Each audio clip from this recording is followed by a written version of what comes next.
সম্মানিত দর্শক, আসসালামু আলাইকুম। এখানে আন্তর্জাতিক সংবাদে যুক্ত হওয়ার জন্য আপনাকে অসংখ্য ধন্যবাদ জানিয়ে দিচ্ছি আমাদের হাতে থাকা সর্বশেষ আপডেট। ইরানে হামলা করবে ইসরায়েল। ইসরায়েলে গোলাবারুদ পাঠিয়ে ভুল করল যুক্তরাষ্ট্র। গাজার ভূমিতে নতুন সীমানা, রাফাকে বিচ্ছিন্ন করছে ইসরায়েল। ইসরায়েল যুক্তরাষ্ট্রের জন্য হুতি যেন সাক্ষাৎ জম। দর্শক, শুনলেন সংবাদ শিরোনাম। বিস্তারিত জানতে পুরো ভিডিওটি শেষ অবধি আমাদের সঙ্গেই থাকুন। ইরানে হামলা করবে ইসরায়েল। ইসরায়েলে গোলাবারুদ পাঠিয়ে ভুল করেছে যুক্তরাষ্ট্র। স্থানীয় সময় মঙ্গলবার গাজায় ইসরায়েলি হামলায় হতাহত হয় বেশ কয়েকজন। আগ্রাসন চলে খান ইউনিসেও, সেখানেও ঘটে প্রাণহানির ঘটনা। অভিযান চলে অধিকৃত পশ্চিম তীরে। তুলকালামে এ সময় দুইজনকে আটক করে দখলদাররা। এমন আগ্রাসনের মাঝেই গাজা সিটির উত্তরাঞ্চল সফরে ইসরায়েল প্রধানমন্ত্রী বেনিয়ামিন নেতানিয়াহু। সফরে সামরিক বাহিনীর সদস্যদের সঙ্গে সাক্ষাৎ করেন তিনি। বলেন, জিম্মিদের মুক্ত করার লক্ষ্যে আগ্রাসন অব্যাহত থাকবে। পাশাপাশি ফিলিস্তিনের স্বাধীনতাকামী সংগঠন হামাসকে আরও কোণঠাসা করা হবে বলে হুঁশিয়ারি উচ্চারণ করেন তিনি। একই দিন হামাসের সামরিক শাখা জানায়, ইসরায়েলি আমেরিকার এক জিম্মিকে পাহারা দেয়া দলের সঙ্গে তাদের যোগাযোগ বিচ্ছিন্ন হয়েছে। সংগঠনটির অভিযোগ, অ্যাডন আলেকজান্ডার নামের জিম্মিকে আটক রাখার স্থানে হামলা করেছে ইসরায়েল। এদিকে গাজায় ইসরায়েলি হামলা ও জোরপূর্বক বাস্তুচ্যুতির নিন্দা জানিয়েছেন মিশর ও কুয়েত। যৌথ বিবৃতিতে দুই দেশের সরকার প্রধানরা বলেছেন, ফিলিস্তিনিদের বিতাড়িত করার যে কোনো পরিকল্পনা সরাসরি প্রত্যাখ্যান করা হবে। সতর্ক করে তারা বলেন, এসব কর্মকাণ্ড সংঘাত আরও বাড়িয়ে তুলতে পারে, যা অঞ্চলটির নিরাপত্তা স্থিতিশীলতার ক্ষেত্রে বিপর্যয় ডেকে আনবে। মধ্যস্থতাকারীদের স্থিতিশীলতার আহ্বানের মধ্যেই ইসরায়েলে বিপুল পরিমাণ গোলাবারুদ পাঠিয়েছে যুক্তরাষ্ট্র। ইসরায়েলের একটি সংবাদ মাধ্যমের দাবি, গাজায় আরও আক্রমণের প্রস্তুতি এবং আলোচনা ব্যর্থ হলে ইরানের ওপর সম্ভাব্য হামলার জন্য এই গোলাবারুদ পাঠানো হয়েছে।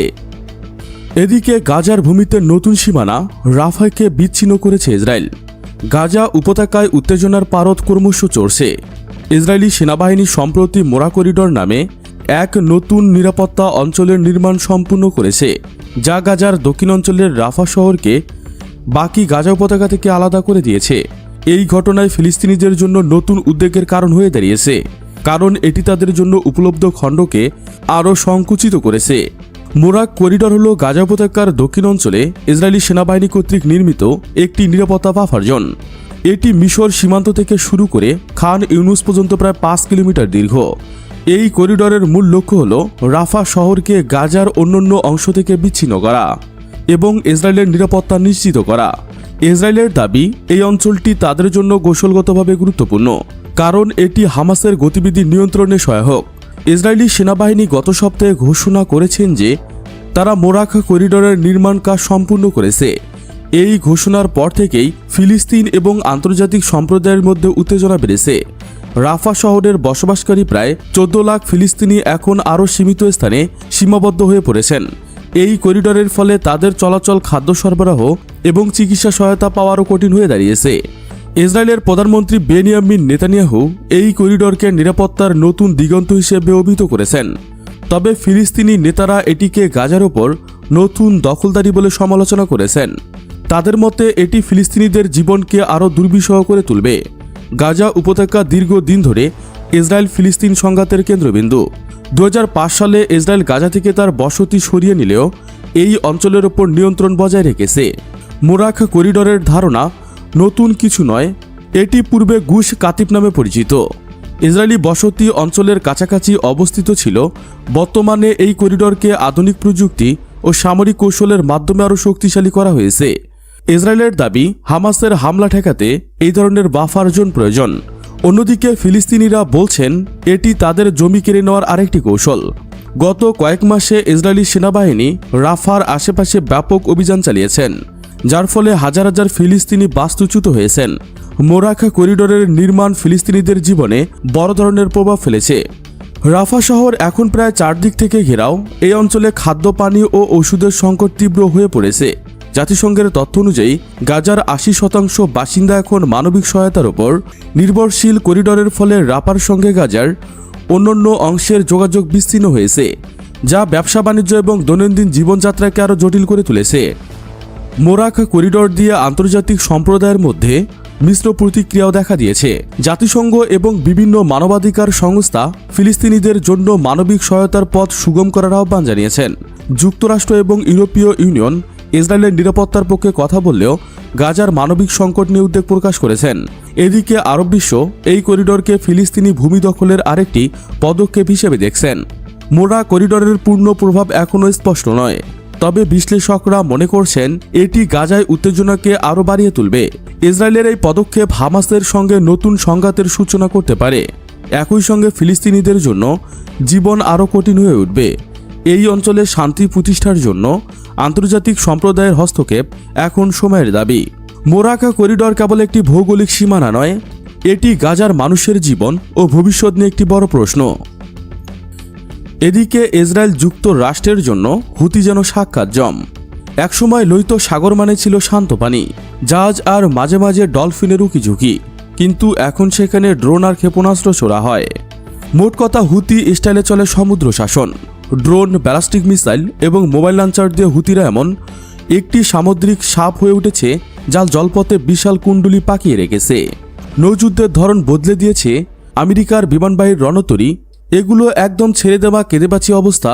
যুক্তরাষ্ট্রের দ্বিপাক্ষিক ম্যাগাজিন ন্যাশনাল ইন্টারেস্টের জানিয়েছেন, মার্কিন নৌবাহিনী এবং তার মিত্রদের ব্যাপক হামলা সত্ত্বেও ইয়েমেন সেনাবাহিনী লোহিত সাগরের জন্য হুমকি হয়ে দাঁড়িয়েছে। এখন প্রায় 2 বছর ধরে এই কৌশলগত জলপথটি অবরুদ্ধ করে রেখেছে ফলস্বরূপ বেশিরভাগ জাহাজ দক্ষিণ আফ্রিকার কেপ অফ গুড হোপের চারপাশে দীর্ঘ এবং ব্যয়বহুল পথ বেছে নিতে বাধ্য হয়েছে।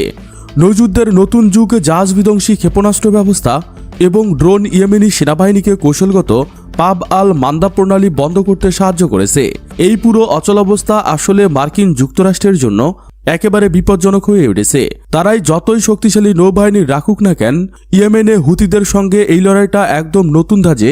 মূল কারণ হলো হুতিদের হাতে এখন এমন সব ড্রোন আর ক্ষেপণাস্ত্র আছে যেগুলো শত শত কিলোমিটার দূরের জাহাজেও সহজে আঘাত হানতে পারে। এজন্যই মার্কিন নৌবাহিনী এখন বিপদে পড়েছে। তারা যেমন যুদ্ধের জন্য প্রস্তুত ছিল, এ ধরনের প্রযুক্তিগত লড়াইয়ে তারা ততটা অভ্যস্ত না। আর তাই এই নতুন পরিস্থিতির সঙ্গে মানিয়ে নিতে তাদের অনেক সময় লেগে যাবে। তার উপর হুতিদের থামাতে গিয়ে আমেরিকা একেবারে জোর করে বেশি পরিমাণ যুদ্ধজাহাজ পাঠিয়ে ফেলেছে। এমনকি 2টি বিশাল বিমানবাহী রণতরী পাঠাতে হয়েছে লোহিত সাগরে। তবুও এত বড় নৌবাহিনী থাকার পরেও সেই সাগরের পথ এখনও বাধাহীনভাবে চালু হয়নি। মানে এখনও অনেক জাহাজ ভয় পেয়ে খুরপথে যাচ্ছে। সোজা বাংলায় হুতিরা ছোট ছোট ড্রোন আর মিসাইল দিয়ে এমন বড় বড় যুদ্ধজাহাজকে খেলার মতো খোল খাইয়ে দিচ্ছে। অন্যদিকে চীন আর ইরানের কারণেও চাপে রয়েছে। যুক্তরাষ্ট্র চীনের হাতে এখন রয়েছে 400টির বেশি যুদ্ধজাহাজ, যেখানে আমেরিকার প্রশান্ত মহাসাগরীয় নৌবহরে মাত্র 200টি। এদিকে ইরানও আরেকটি বড় চ্যালেঞ্জ। এ বছরের শুরুতে মার্কিন নৌবাহিনী ইসরায়েলকে ইরানি ক্ষেপণাস্ত্র ড্রোন হামলা থেকে রক্ষা করতে সরাসরি ভূমিকা নেয়। একই সঙ্গে তারা লোহিত সাগরে হুতি প্রতিরোধেও ব্যস্ত ছিল। এই 2 ফ্রন্ট একসাথে কাজ করা কঠিন হয়ে পড়েছে যুক্তরাষ্ট্রের জন্য। ফলে লোহিত সাগরের এই নতুন বাস্তবতায় হুতিরা শুধু প্রতিরোধ নয়, যেন হয়ে উঠেছে এক ড্রোন শার্ক। সুপ্রিয় বন্ধুরা, ভিডিওটি ভালো লাগলে একটি লাইক দিয়ে আপনার ফেসবুক বন্ধুদের সঙ্গে শেয়ার করুন। নিয়মিত আন্তর্জাতিক সংবাদ পেতে চ্যানেলটি সাবস্ক্রাইব করে বেল বাটনে ক্লিক করুন। লাইক, কমেন্ট, শেয়ার করতে একদমই ভুলবেন না। আজকের মতো পর্যন্তই, দেখা হবে পরবর্তী ভিডিওতে। Thanks for watching my video. Allah হাফেজ।